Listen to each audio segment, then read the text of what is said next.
Tell me your name. Karen Olivo. Olivo Yeah. is nominated in the featured actress category for musicals with West Side Story. And you've got the Rita Moreno part, right? Or the Cheetah Rivera Or the part. Cheetah whichever, Rivera part. And whichever everybody you loves like. to make that Cheetah Rita Yeah, joke. And absolutely. would you be Juanita? No. You have to stay Karen. But tell us about the really unusual thing about this interpretation and new staging of West Side Story is the language switch. Absolutely. Tell us about that. Arthur had a really great idea about equalizing the playing field between the two warring factions. And anytime you ever see West Side Story, you see it from the perspective of the Jets.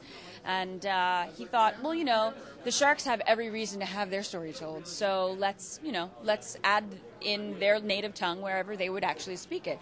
So, we had a lot of trials in D.C. where we sort of tried to, that's where we did our out-of-town run, where we tried to figure out what would be the best way to integrate the language so that people who didn't speak English would be able to stay with the story. So there's a lot of Spanglish, there's a lot of just Spanish.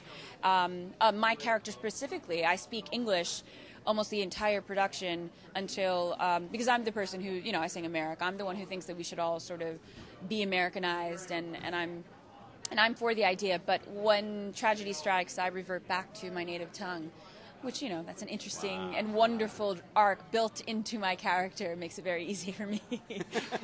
Why do you say that? Well, because I think that it's an amazing role to begin with, and the one way to make it different would to make it all of my own, and the introduction of Spanish makes it a production that only I've done. So I really can sort of claim this Anita as my own because it's the first time it's ever been done this way. Mm-hmm.